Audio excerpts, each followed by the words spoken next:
In the world of golf, where precision and strategy reign supreme, there are moments that define the spirit of the game. Today, we delve into the extraordinary stories of some of the greatest golf comebacks of all time. Tales of triumph over adversity that have left an indelible mark on the sport. A journey of resilience that began when he was just 9 years old. Back then, his heart wasn't working as strongly as it needed to. So, after 3 years, he got a new heart through a transplant. Then, in 2008, after playing golf 19 times in the nationwide tour the year before, he received another heart transplant. But these challenges set the stage for an inspiring story in 2010. Compton worked hard and managed to join the Web.com tour through Q School. And guess what?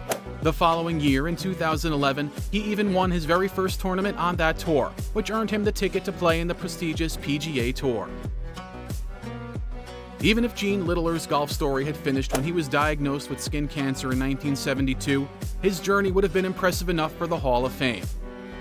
By that time, he had already achieved big things, like winning the U.S. Amateur, the U.S. Open, and 23 more PGA Tour events.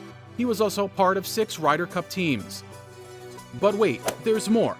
After getting rid of the cancer and getting better from a cancerous lymph node, Littler didn't stop. He went on to win 5 more times in tournaments, even made it to another Ryder Cup team, and almost won the 1977 PGA Championship in an exciting playoff. Back in the day, Steve Stricker was seen as the rising star of golf. He did really well in 3 out of 5 major tournaments from 1998 to 1999. But then, things took a tough turn. He started performing poorly and had a hard time playing his best. A mere shadow of his former self, he questioned his very essence and battled to rediscover his game. But here's the inspiring part. He didn't give up. Eventually, he made a strong comeback. From 2007 to 2012, he won 9 times. It just goes to show that with determination and hard work, even when things look tough, you can turn things around. In 1987 and 1988, Jones won 4 big tournaments in golf. But then, in 1991, things took a turn for the worse. He got hurt while riding a dirt bike and hurt his joints and ligaments, which sidelined him for a while. Fast forward to 1996, and he had to work really hard to even get into the U.S. Open. It had been 5 years since he had played in this important event.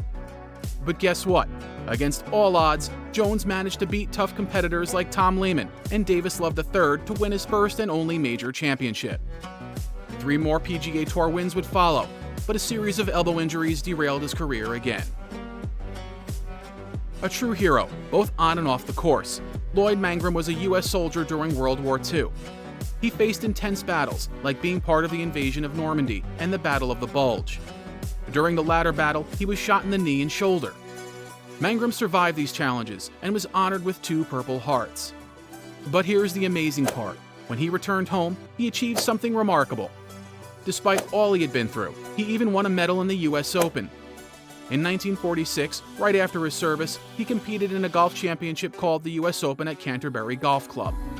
He played incredibly well and won the championship, beating Byron Nelson and Vic Ghezzi in a 36-hole playoff.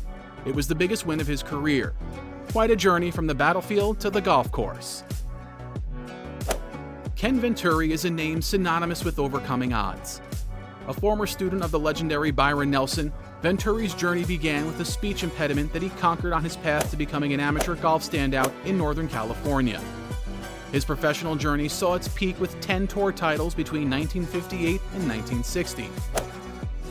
However, a car accident in 1961, coupled with personal battles with alcohol, cast a shadow on his game. Yet Venturi's tenacity prevailed, leading him to a historic victory at the 1964 U.S. Open at Congressional, where he battled sweltering heat to etch his name into the annals of golf history.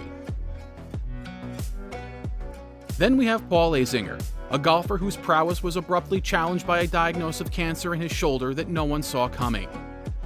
By 1993, Azinger was a force to be reckoned with, boasting an impressive golf resume and a sterling Ryder Cup record. However, cancer struck, and his path took an unexpected turn. Yet, Azinger's spirit remained unbreakable. Battling through cancer's grip, he made a triumphant return, clinching victory at the 2000 Sony Open and rejoining the ranks of Ryder Cup contenders in 2002. Johnny Miller was a ball-striking virtuoso of the mid-1970s. However, an acute case of the putting yips threatened to unravel his career in the late 70s. With 18 wins under his belt by 1976, Miller's presence on the tour waned, and he even shifted to broadcasting. But the story didn't end there. A decade later, in 1994, at the AT&T Pebble Beach National Pro-Am, Miller, now a commentator, surprised everyone, including himself, with an astonishing victory over Tom Watson. It was a comeback that defied expectations and rekindled Miller's competitive flame. Following brain surgery in 2011, Holmes' return to the PGA Tour was a triumph in itself. Yet, his tenacity knew no bounds. Overcoming not only brain surgery's aftermath, but also injuries from a rollerblading accident and elbow issues, Holmes demonstrated the true spirit of a champion. His victory at the Wells Fargo Championship in 2014 marked a triumphant return to form, showcasing his remarkable resilience and determination. Then we have the remarkable tale of Babe Zaharias, a true pioneer in the world of women's golf. Back in the earliest days of the LPGA, Zaharias was an emblem of excellence, dominating her sport with unmatched charisma. In 1950, she achieved what was then the Women's Golf Grand Slam, winning the U.S. Women's Open, the Title Holders Championship, and the Women's Western Open. A diagnosis of colon cancer in 1953 could have halted her journey, but not her spirit. After invasive surgery to remove her colon, she made a triumphant return to the course in 1954, stunning the world by winning 5 times that year, including the U.S. Women's Open. Babe Zaharias' courage and determination continue to inspire us to this day. Henrik Stenson is a golfer whose journey to triumph was marred not by physical ailments, but by a devastating financial setback. He got caught up in a Ponzi scheme by one of his sponsors, Stanford Financial Group. Just when he was achieving great things like winning the 2009 Players' Championship and reaching number 4 in the world rankings, news of this financial trickery came out. He lost a staggering $7 million because of this, and it didn't just impact his money. It affected his game on the golf course too. By February 2012, he had slipped all the way to the 230th spot in the world rankings. But here's the cool part. His skill was too amazing to let this setback define him. Fast forward to 2013, he turned things around. He showed his talent by getting top 3 finishes in big tournaments like the British Open, WGC Bridgestone Invitational, and PGA Championship. And guess what? He not only won the PGA Tour's FedEx Cup, but also claimed victory in the European Tour's race to Dubai. By the end of the year, he was ranked number 3 in the world, the highest rank ever achieved by a Swedish golfer. The 14-time major champion faced his share of physical injuries over the course of his career, but the most significant setback stemmed from emotional turmoil.